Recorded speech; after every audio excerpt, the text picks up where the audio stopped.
rapper, I use all the big boy. Many people not believe, say one day me I go grow. Say I go turn biggie man, and I go rebel my toe. We don't hear before. My baby not the enjoy. When they live for woman palo, she tell me make I enjoy. So I tell my story again. When I got the record deal, then I had to leave the hood.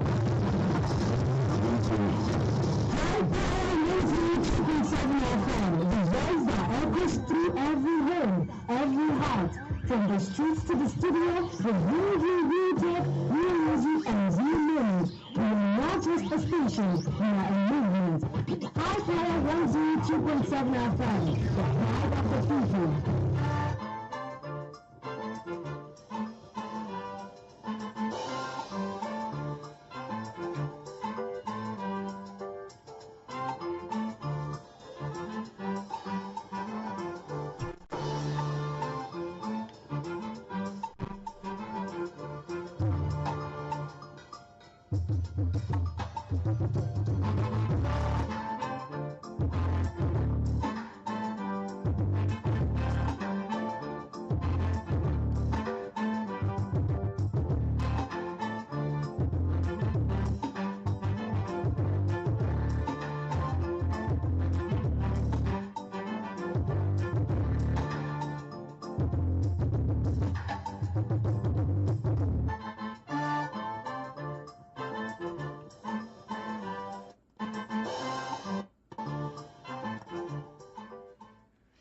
Yes, a beautiful morning to you listeners out there, and you're welcome to In the Papers on iPower 102.7 FM, where we take a look at major stories making headlines across today's newspaper, from politics to business and sports and more.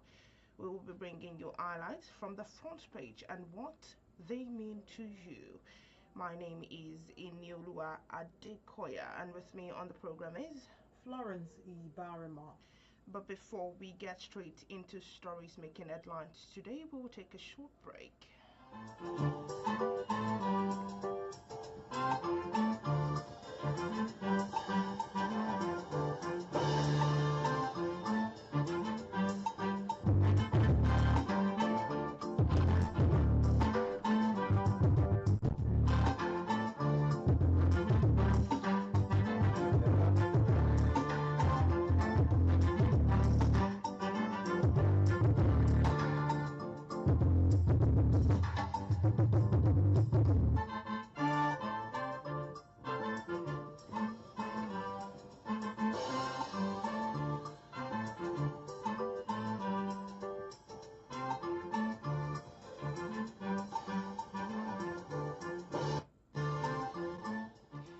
Yes, welcome back. Like I said earlier, the program you're onto is In the Papers on iPower 102.7 FM. Beginning on the top of the list of our headlines this morning from the Daily Post newspaper, Osun youths protest blackout as IBEDC cites grid constraints. Away from that, from my end, and to the Hope newspaper this morning, where we have motorists and commuters grown as fuel sells for 1,100 per litre. Still on the Daily Post newspaper, NLC raises alarm over alleged 20 billion naira emergency spending in TCN. Yeah, still on the Hub newspaper this morning, we have Ayedatiwa's leadership of APC in Ondo State not contestable, and that was from Dari Ali. Still on the Daily Post newspaper, bandits attack McAfee community in Kaduna. Many reported killed, others kidnapped.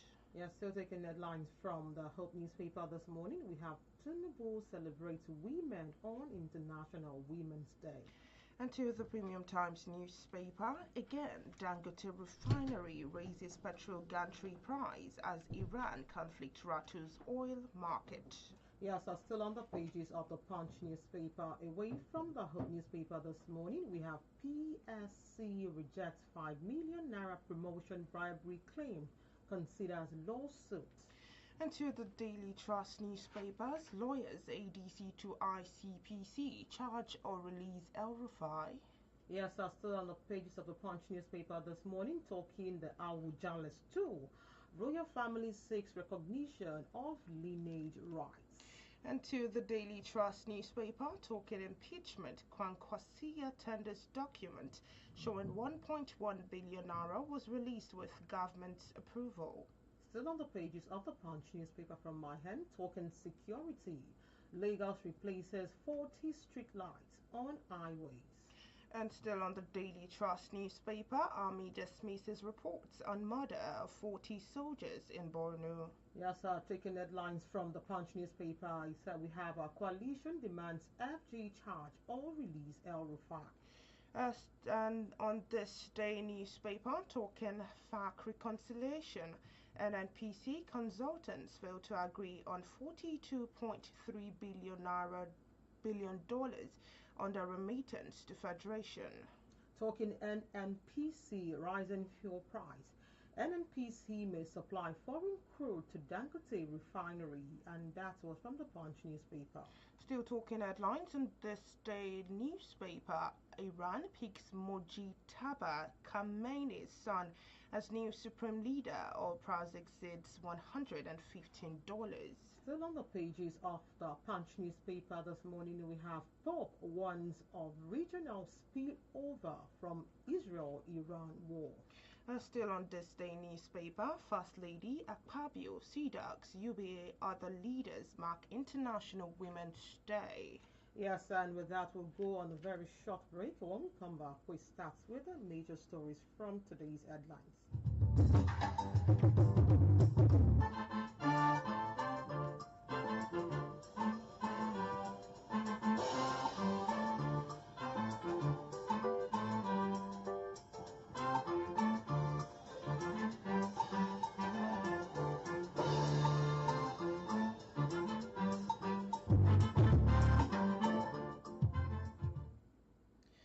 Yes, like we said earlier, the program is in the papers on iPower 102.7 FM. Beginning on the top of the list of our stories this morning from the Daily Post newspaper. Osun youths protest blackout as IBEDC cites great constraints. And now to the details. Residents and youth group in Borikpe local government council area of Osun State have expressed frustration over prolonged electricity outages as the Ibadan Electricity Distribution Company IBEDC attributed the situation to reduced power supply from the national grid.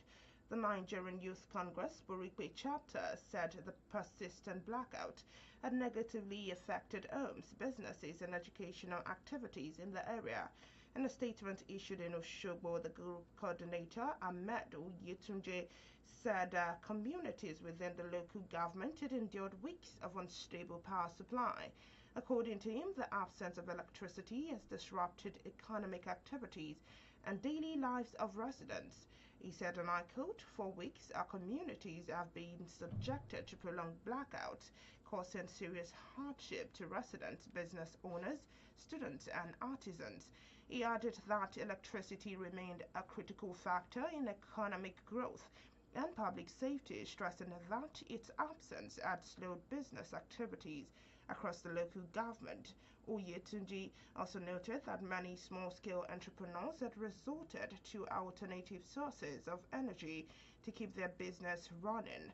If that story aligns with your interest, it is on the Daily Post newspaper with the headline, Osun Youth Protest Blackout as IBEDC cites grid constraints. Taking news this morning from the Hope newspaper, where we have motorists and commuters groan as fuel sells for 1,100 naira per litre. Now the details. Residents of Akure, the capital of Ondo State, are currently facing fresh hardship following a sudden surge in the price of premium motor spirit, popularly known as petrol. The Hope findings reveal that the pump price of petrol, which previously sold for about 850 naira per litre, had risen sharply to between 1,080 naira and 1,100 naira per litre at several filling stations across the city. Development has been accompanied by scarcity of the product, as many filling stations were either closed or dispensing fuel to long queue of motorists and commercial transport operators. Some transporters who spoke to our correspondent lamented the sudden increase in fuel price has forced them to adjust transport fare, making movement more difficult for residents. A commercial driver, Mr. Bayo Olatunde, said the increase is affecting their daily income. According to him, we bought fuel for about 850 naira before, but now it is over 1,000 naira. We have no choice but to increase the transport fare, otherwise we will run at a loss. Passengers are also expressing frustration over the situation, noting that the rising cost of transportation is worsening the already difficult economic condition.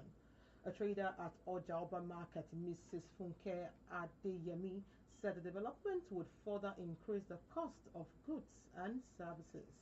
Many residents are therefore calling on the authority of relevant stakeholders in Nigeria, petroleum sector, to urgently address the situation and stabilize fuel supply to ease the burden on citizens. For details of that story, see the Hope newspaper this morning with this headline: Motorists and commuters groan as fuel sells for 1,100 naira per litre.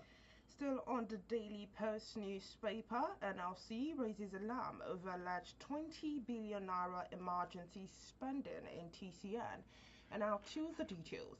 The Nigerian Labour Congress (NLC) has raised concerns over an alleged plan by certain officials within the Transmission Company of Nigeria (TCN) to spend close to 20 billion naira on electricity grid expansion project.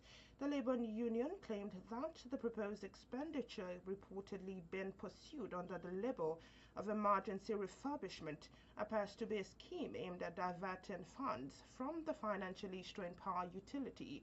In a letter addressed to the Minister of Power, Adebayo Adelabu, and signed by the NLC President Joe Ajero, the union warned that the planned spending poses a serious threat to the organization's financial stability. Ajero alleged that a group operating within TCN was attempting to use the justification of an emergency to sidestep standard procurement procedures and conceal questionable transactions within complex documentation. He further cautioned that if the procurement plans go ahead, the financial health of TCN could deteriorate further, potentially undermining its ability to operate effectively for many years. According to the NLC leader, the national grid could remain in perpetual state of crisis, not because of lack of technical capacity, but due to diversion of funds intended to improve infrastructure. If that story aligns with your interest, it is on the Daily Post newspaper with the headline: NLC raises alarm over alleged 20 billion naira emergency spending in TCN. Still on the pages of the Hope newspaper this morning, where we have Tinubu celebrates women on International Women's Day. Now the details. President Bola Ahmed Tinubu on Sunday celebrated Nigerian women at home and in diaspora, describing them as a central of the country's development and progress. In a message to mark the 2026 International Women's Day, the president said women across different sectors of the society continue to demonstrate resilience, courage, and determination that sustains the nation. Today, on International Women's Day, I celebrate the women of Nigeria at home and abroad, noting that women play vital roles in national building. President Tinubu described them as mothers, entrepreneurs, professionals, and citizens who contribute significantly to the country's development. The president also acknowledged the historical and contemporary contributions of women to Nigerians' democratic growth and social economy advancement. He added that Nigerian progress has always carried the imprint of women who refuse to accept the limits placed by them. Tinubu added that the government remains committed to creating opportunities that would allow women and girls to realize their full potentials. Emphasizing the impact of women on national progress, he said, when Nigerian women rise, Nigeria rises. For details of that story, see the Hub newspaper with this headline: Tinubu celebrates women on International Women's Day. Still talking International Women's Day, on this day newspaper, First Lady Akpabio, Sea Dogs, UBA, other leaders mark International Women's Day. And now to the details. Prominent Nigerians from different walks of life, including First Lady Senator Oluremi Tinubu, has celebrated International Women's Day with emphasis on the role of women in nation building. Mrs. Tinubu will stress the importance of women folks, said empowering women was not an act of charity but a collective investment in the country's future. In a message to mark the 2026 International Women's Day yesterday, the First Lady emphasized the need to empower women in all ramifications for the overall benefit of the country. Mrs. Tinubu stated, and I quote, "Today on International Women's Day 2026, I join millions of Nigerians in global community in celebrating the strength, courage, tenacity, and achievements of women and girls across Nigeria and around the world. This year's theme, Right, Justice, Action for All Women and Girls, reminds us that empowering women is not an act of charity, it is an investment in our collective future. When we give women access to education, healthcare, economic empowerment, leadership platforms, justice and equity, we gain stronger families, more prosperous communities, and more inclusive nations. When women rise, Nigeria rises. Happy International Women's Day." President of Senate Godswill Akpabio also celebrated Nigerian women for their resilient sacrifice contributions to national building, pledging that National Assembly would continue to support policies and expand opportunities for women in economic and political spheres. In a message, Akpabio said Nigerian women were the center of stability of families and the progress of society, stating that their efforts and sacrifice often go unrecognized despite their immense impact. If that story aligns with your interest, it is on this day newspaper with the headline, First Lady Akpabio Sea Dogs, UBA, other leaders mark International Women's Day. Still taking stories from the Hub newspaper this morning, where we have Ayedatiwa's leadership of APC in Ondo not contestable, says Dari Ali. Now the details. Some politicians in the All Progressive Congress APC in Ondo State who are found of propping up a federal appointee as the leader of the party have been urged to desist as Governor Lucky Ayedatiwa is the natural head of the APC in the state. Declaring the stance in a statement in Akure on Sunday, the Director of Diaspora Affairs for Lucky Ayedatiwa's campaign organization for Tinubu Court, Honorable Dari Aliyu, affirmed that a state governor had the ruling party in a state and not anyone else. Speaking on a recent political development in a state, Aliyu, who hails from Akura South North Federal Constituency, urged party members to support the governor and avoid action capable of escalating tension and violence. He attributed recent unrest in the state to a mix of personal ambition and internal party rivalry. He said, "Personal ambition is at play. Internal political rivalry is at play," describing the violence as unusual in Ondo's recent political history. Aliyu stressed that the governor should not be blamed, pointing out that the party's tradition, the governor is the leader of the ruling party in any state. He praised Ayedatiwa's calm and peace-loving approach, saying it should not be mistaken for weakness. For details of that story, see the pages of the Hope newspaper this morning with this headline, Ayedatiwa's leadership of APC in Ondo not contestable, says Dari Ali. And now back to the Daily Post newspaper. Bandits attack McAfee community in Kaduna. Many reported killed, others kidnapped. And now to the details. Suspected bandits have attacked a community in McAfee local government area of Kaduna State, leaving several residents dead and others kidnapped. The attack reportedly happened in the early hours of Monday. A video circulating on social media shared on X by a user identified as Honorable Nuhu Sada, the SDB candidate for Kaduna State House of Assembly, showed scenes of fear and confusion, with gunshots heard in the background and people screaming. In one of the posts, Sada wrote, "Night of Terror in McAfee Zaria. This young boy watched helplessly as bandits kidnapped his grandmother. Is the North safe?" Another video shared earlier by the same user suggested the attack was ongoing at the time. Reports say bandits have attacked McAfee Kaduna near Zaria tonight. People are screaming and running for their lives. Our hearts go out to the community. May they stay safe, the post reads. In one of the clips, a young boy narrated how the attackers stormed their house and assaulted members of his family before abducting his grandmother.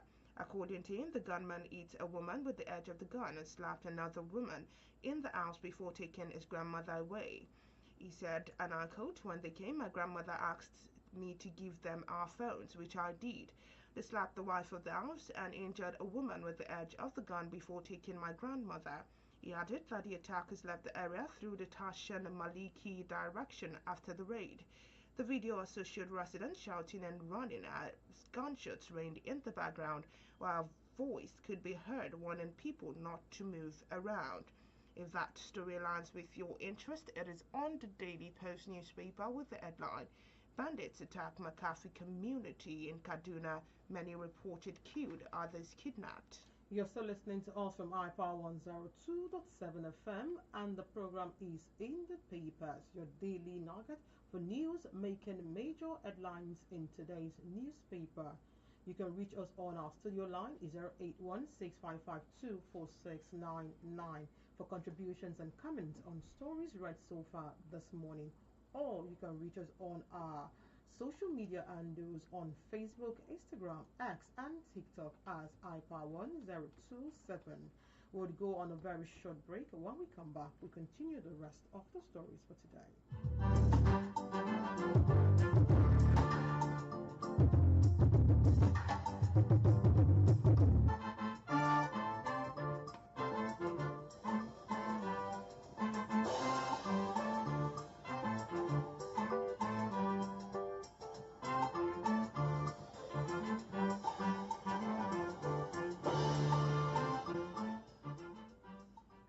Glad to have you join us. The program is still in the papers on iPower 102.7 FM. Yes, I have this one coming to you from the Punch newspaper this morning, and it says PSC rejects 5 million naira promotion bribery claim, considers lawsuit. Now for details. The Police Service Commission has denied allegations that senior police officers paid 5 million naira each to secure promotion to the rank of Assistant Commissioner of Police. A report by Sahara reporters alleged that officers bribed officials of the commission to secure promotion from the rank of Chief Superintendent of Police to Assistant Commissioner of Police. In a statement issued on Sunday in Abuja by its head of Protocol and Public Affairs, Toti Kalu, the Commission described the claim as unfounded and a reckless attempt to tarnish the image of the Commission and the Nigerian police force. It also said it was considering legal actions against Sahara reporters over alleged defamation and damage to the reputation of the Commission. The Commission said the promotion of senior officers from CSP to ACP followed due processes and established guidelines. It said the reference in the report to the immediate past Inspector General of Police was mischievous and intended to give credibility to what it described as a baseless allegation. It explained that the role of the Inspector General of Police in the promotion process is limited to forwarding recommendations based on vacancies and performance, while the final approval rests with the Commission. The Commission urged the public to disregard the report, reiterating its commitment to merit-based promotion and effective oversight of the Nigerian police force. For details of that story, see the pages of the Punch newspaper this morning with this headline: PSC rejects 5 million naira promotion bribery claim, considers lawsuit. Still on the Daily Post newspaper, on my end, COAS tasked troops to sustain offensive against terrorists. Now to the details. Troops fighting insurgency in the northeast have been urged to sustain pressure on terrorist groups as military operations continue in the region. This was contained in a press release shared on the official page of the Nigerian Army on March 8, 2026. According to the statement, the Army Chief gave the directive during an operational assessment visit to the Headquarters Joint Task Force Northeast Operation Adinkai in Maduguri, Borno State on March 7th. The visit, the Army said, was aimed at assessing the security situation in theater of operations, reviewing ongoing activities and strengthening coordinating with the security stakeholders working to address remaining threats in the region. According to the statement, while addressing the troops, Shaibu commended their efforts and sacrifices in ongoing operations across the theater. He said, and I quote, "The days of remaining in defensive position are over. Troops must continue to take the fight to terrorists whenever they are found." The Army Chief also stressed the need for improved intelligence gathering, effective coordination among units, and sustained operational momentum in order to consolidate gains already recorded against terrorist groups. The statement said he further directed troops to maintain an aggressive operational posture to deny terrorists freedom of movement, especially during the closing phase of Ramadan period and beyond. If that story aligns with your interest, it is on the Daily Post newspaper with the headline COAS task troops to sustain offensive against terrorists. Still on the pages of the Punch newspaper this morning, talking security. Lagos replaces faulty street lights on highways. Now the details. The Lagos State Governor Babajide Sanwo-Olu has said that the installation of street lights and replacement of 40 fittings across major roads and highways in the state were aimed at enhancing security and mobility. Sanwo-Olu, in a statement on his Facebook page on Sunday, said the installation was part of the Light Up Lagos project, which is said had recorded progress. The governor noted that the government's team recently carried out installations work in several parts of the state, including areas on both the mainland and the island. According to the governor, the project was aimed at improving visibility and security along major roads, particularly for residents commuting late at night or traveling early in the morning. He explained that improved security lighting would help residents move across more safely, while also strengthening security across key corridors. The governor added that the streetlight installation exercise is ongoing and will continue to expand to more areas across the state. For details of that story, see the Punch newspaper with the headline: Lagos replaces faulty streetlights on highways. Yes, now to the Daily Trust newspaper. Lawyers, ADC to ICPC, charge or release El-Rufai. And now to the details. Legal practitioners in African Democratic Congress, ADC, have faulted the continued detention of former Kaduna State Governor Nasir El-Rufai by the Independent Corrupt Practices and Other Related Offences Commission. The former governor has been in ICPC custody since Economic and Financial Crimes Commission (EFCC) granted him bail on February 18, 2026. ICPC reportedly obtained a 14-day remand order from the Magistrate Court in Buari, Abuja on February 19, 2026, which expired on March 5, 2026. Following the expiration of the remand order, El-Rufai lawyers, families and supporters have criticized its continued detention, describing it as unlawful. They further argued that since the legal basis for holding him had expired and no fresh order had been obtained, the anti-graft agency should either release him or charge him to court.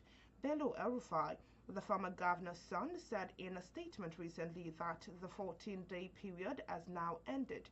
The ICPC has not charged him with any offense in a competent court, neither have they secured a fresh or extended lawful order to continue detaining him.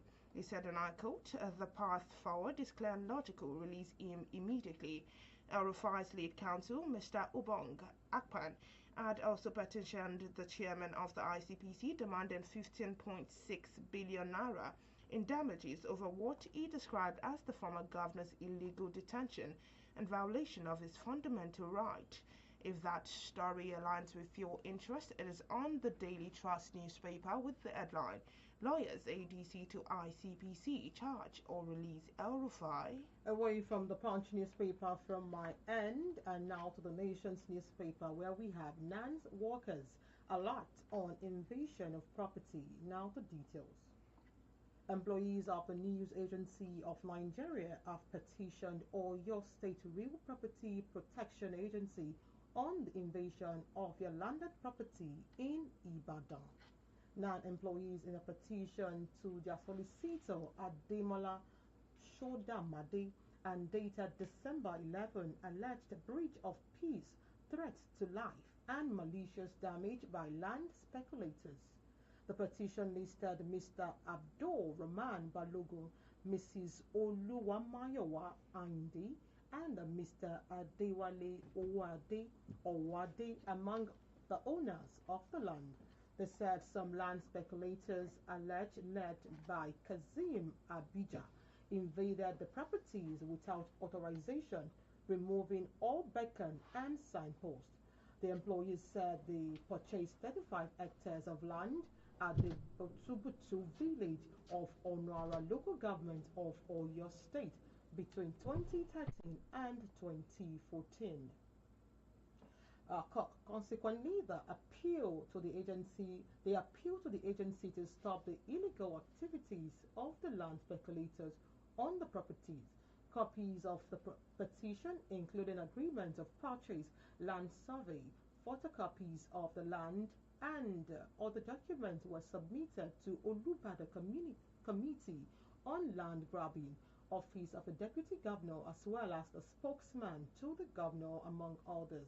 Speaking on the development, the chairman of NAN, Alson Skinyama, in Ibadan Zonal Office, Abdul Rahman Balogun, said that the concept was born out of a cooperative arrangement among the staff members of the agency to own properties through monthly contributions since 2013.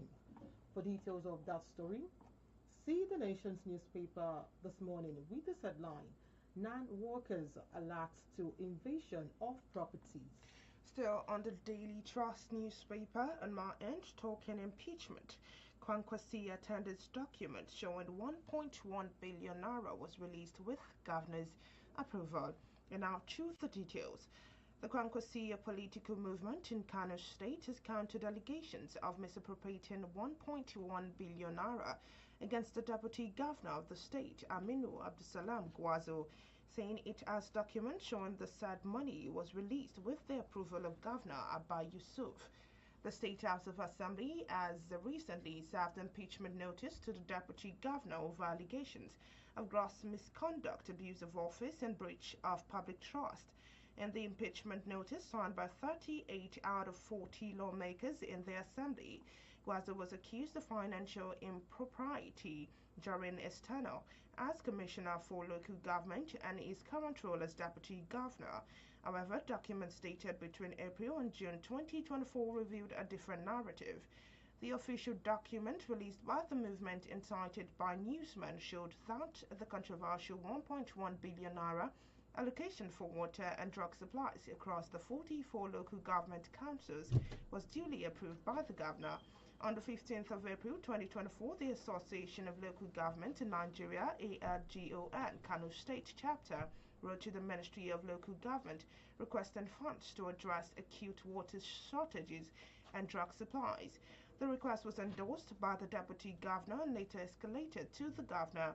On one memo to Governor Yusuf stated, and I quote, "Your Excellency, you may wish to note that the sum of 25 million naira per LGA was proposed by the 44 Local Government Interim Management Committee Chairman under ALGON leadership to be sourced from the state local government joint account. Grand total 1.1 billion naira. If that story aligns with your interest, it is on the Daily Trust newspaper with the headline, Kwankwasi attendance document showing 1.1 billion naira was released with governor's approval. Away from the nation's newspaper and now to the Guardian, where we have Custom blames banks and others for failed 24 hours port operations. Now the details. Nigerian Customs Service (NCS) has disclosed that the 24 hours port operation initiative aimed at improving the ease of doing business in the maritime sector faced challenges because crucial sectors including banks, shipping companies and terminal operators were not fully inaugurated into the arrangement. The blame game emerged just as the Nigerian Economy Summit Group (NESG) also raised concerns about a growing trend of deindustrialization in Nigeria, warning that the country's manufacturing sector remains weak and heavily concentrated in only few subsectors. The Controller General of Custom, Dr. Adewale Adeniyi, noted that while NCS had already dignified core processes including pre-arrival documentation, cargo declaration, duty payment, and release communication, operators continued to cause delay due to their resilient on physical documentation. Adeniyi, at a meeting with the Director General of the Presidential Enabling Business Environment Council, Zaria Abdul, said the success of the round-the-clock port operation required full participation across the logistics chain, noting that NCS deployed officials to support the initiative, which met roadblocks due to inadequate inauguration of crucial sector. He added that the service was advancing plans to establish fully paperless custom environment with core processes including pre-arrival documentation, cargo declaration, duty payment, and release communication already digitalized. He also explained that the service had institutionalized regular engagement with stakeholder groups, including the American Business Council and other trade associations, to address operational concerns and strengthen cooperation within the trade ecosystem. For details of that story, see the Guardian newspaper with this headline, Custom blames bank and others for failed 24 hours port operations. Still on the Daily Trust newspaper, on my end, Army dismisses reports on murder of 40 soldiers in Borno. And now to the details. The Nigerian Army, under the Joint Task Force Northeast Operation Adinkai, has dismissed the reports by online media claiming that over 40 soldiers were killed in multiple Boko Haram attacks in Borno State. In a statement by spokesperson of the operation, Lieutenant Colonel Sani Uba urged the public to disregard the exaggerated and misleading reports. He said the reports were aimed at undermining the morale of troops who continue to make enormous sacrifices in defense of the nation. The statement reads, and I quote, "The Nigerian Army, under the Joint Task Force Northeast Operation Adinkai, noted that the concern of reports alleging that over 40 soldiers were killed during the recent terrorist attacks in parts of Borno State. The report, which relied largely on unverified sources, presented a distorted account of the incident, fails to reflect the gallant efforts of troops who bravely defend communities against coordinated terrorist assaults. The attacks on the multiple communities occurred when remnants of the Boko Haram terrorists who had earlier been dislodged from the Sambisa forest during sustained offensive operations by troops regrouped and launched coordinated night attacks from multiple directions on vulnerable communities and troops locations across Kodugwa, Ngoshe, Minok, and Jakana general areas. The troop on ground responded swiftly and fought gallantly to repel the terrorists and defend the affected communities during the intense engagement. A number of terrorists were neutralized. Sadly, commanding officer and some brave soldiers paid the supreme price while courageously confronting the attackers, preventing further devastation on other communities. If that story aligns with your interest, it is on the Daily Trust newspaper with the headline Army dismisses reports on murder of 40 soldiers in Borno. You're still on to us from iPower 102.7 FM, and the program is In the Papers. We have this one coming to you from The Guardian, and it says, Unsafe schools undermine education. CSO1's a study reveals 47% pupils affected. Now the details. A civil society organization, Youth Care Development and Empowerment Initiative, has raised the alarm that nearly half of pupils in primary schools in Nigeria have experienced one form of school-related violence, warning that the trend threatens school safety, children's safety, and undermines learning outcomes. The group disclosed their findings from previous multi-state study revealed that about 47% of primary school pupils have been exposed to school-related gender-based violence, including bullying, harassment, emotional abuse, and other harmful practices within and around the school environment. Executive Director of the organization, Professor Adefonke Enike, who spoke at a media briefing at the International Conference Center, University of Ibadan, said the statistics highlight the urgent need for stronger interventions to protect children and create safer learning environments across the country. She explained that the research adopted both quantitative and qualitative method of gathering information from pupils and teachers on the prevalence of school-related gender-based violence, as well as reporting system in place in schools. She noted that the findings underscore the reality of many children face unsafe conditions in schools, which negatively affect academic performance, school attendance, mental health, and long-term development. She said that the organization, in a recent plot study with support from funds for initiative in development, recently implemented a plot intervention in Ibadan involving over 1,800 pupils and 200 teachers across 45 public primary schools, to test the aim of reducing violence in schools. The initiative, according to her, focused on two prolonged strategy targeting both teachers and pupils, saying that the teachers were trained on child protection principles, positive development discipline approaches, and the reporting procedures, while pupils were educated on recognizing abuse, understanding their rights, and using safe reporting mechanism. She, however, lauded the education reforms introduced by the administration of Governor Sheyi Makinde, noting that improvement in schools' infrastructures, teachers, recruitment, and policies aimed at expanding access to education would provide a strong foundation for strengthening child protection system in schools. For details of that story, see the Guardian newspaper with this headline: Unsafe schools undermine education. CSO1's study reveals 47% pupils affected. And on the foreign scene, on this day newspaper, Iran picks Mojtaba Khamenei's son as new supreme leader. Oil price exceeds $115. And now to the details.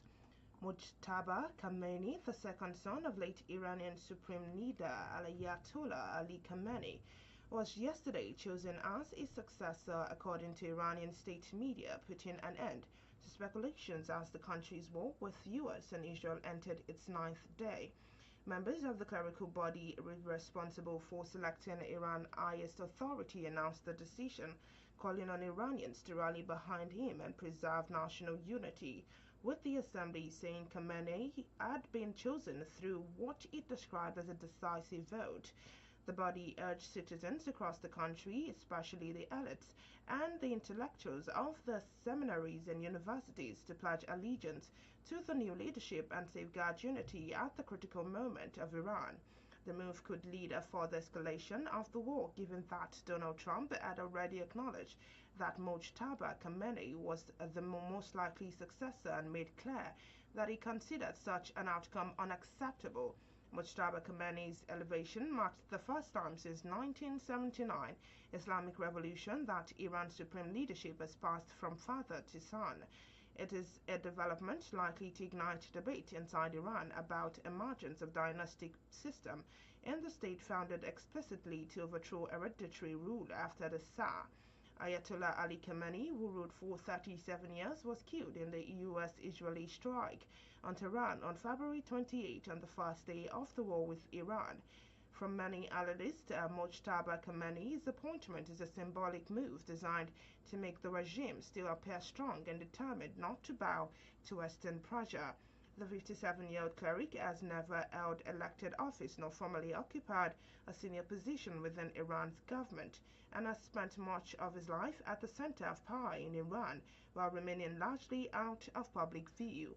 If that story aligns with your interest, it is on this day newspaper with the headline, Iran picks Mojtaba Khamenei's son as new supreme leader. Oil price exceeds $115. Yeah, joining you on the foreign scene from the Punch newspaper, where we have Pope warns of regional spillover from Israel-Iran war. Now the details. The head of the Catholic Church, Pope Leo, on Sunday expressed deep concern over escalating conflict involving Iran, warning that the violence could spread further across the Middle East and urging an immediate halt to hostility. Speaking during the traditional Angelus prayer at St. Peter's Square, the pontiff said disturbing report continues to emerge from Iran and the wider region as fighting entered its ninth day following the United States-Israeli assault on Iranian targets. The Pope cautioned that the ongoing conflict was fueling fear and hatred and risk drawing more countries, including Lebanon, which is said could once again face instability. He called for urgent effort to end the violence and open channels for peaceful dialogue. The remark comes amid intensifying international concern over the military campaign by the United States and Israel against Iran. Earlier in the week, the Vatican top diplomat also criticized the strikes, warning that such actions undermine international law. The conflict between Israel and Iran reflects decades of tension rooted in ideological, geopolitical, and security disagreement. After the 1979 Iranian Revolution, Tehran shifted from a cooperative relationship with Israel to one defined by hostility. For details of that story, see the Punch newspaper with this headline. Pope warns of regional spillover from Israel-Iran war.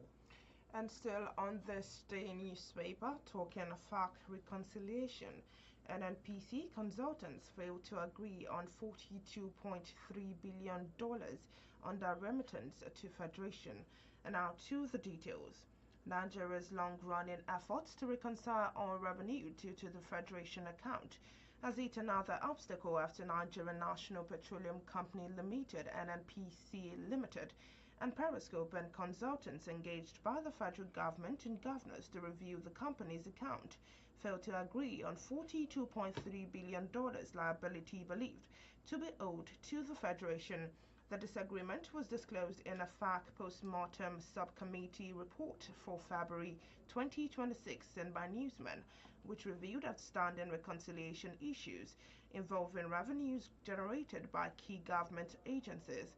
The document indicated that attempts to reconcile crude oil revenue remittance between the National Oil Company and consultants working on behalf of the Federation are yet to produce a mutually agreed figure.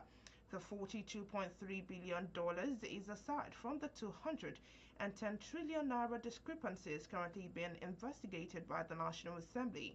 Senate recently signaled that President Bola Tinubu might eventually be invited to answer questions in his capacity as the Minister of Petroleum Resources over the staggering 2.10 trillion naira discrepancies uncovered in the audited financial statement (AFC) of NNPC. Chairman of the Senate Public Accounts Committee, Inioluwa gave the hint recently. According to the FARC report, the reconciliation exercise was designed to determine the accurate amount of oil revenue due to the Federation's account by comparing the NNPC's records and those generated by the independent consultants.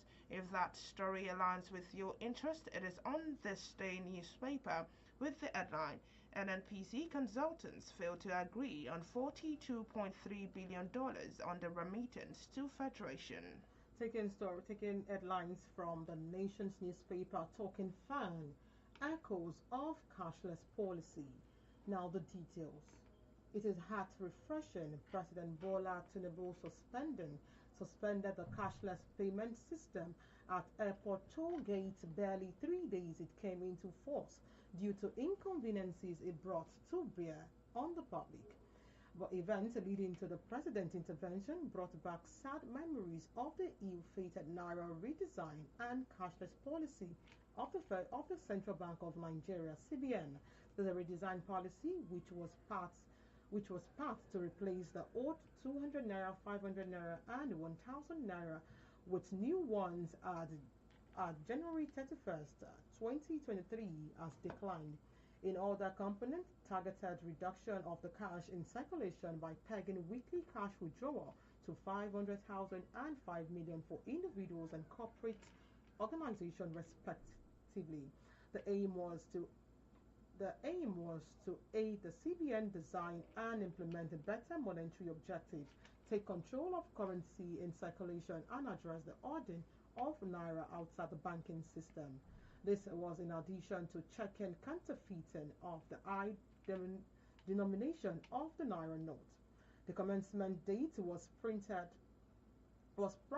to give the CBN sufficient time to circulate enough of the new currencies so that normal economy and commercial activities can progress seamlessly, but its implementation was faulted from day one as the CBN was unable to make the new Naira notes available in sufficient quantities to the commercial bank.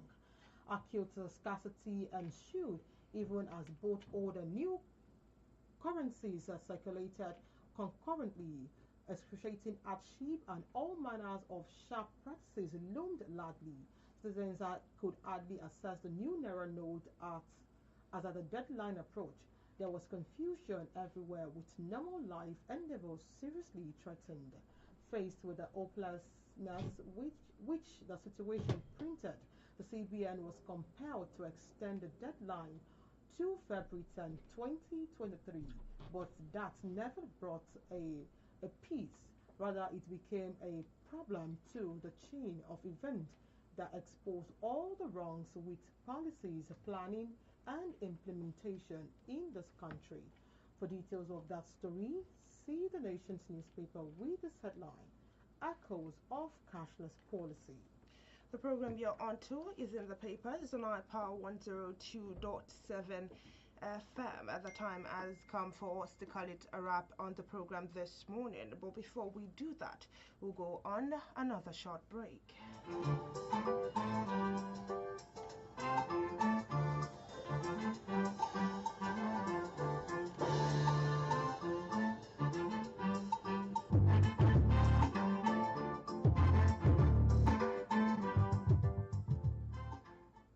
And that is where we draw the curtains for today's episode and edition of In the Papers on your darling station, iPower 102.7 FM.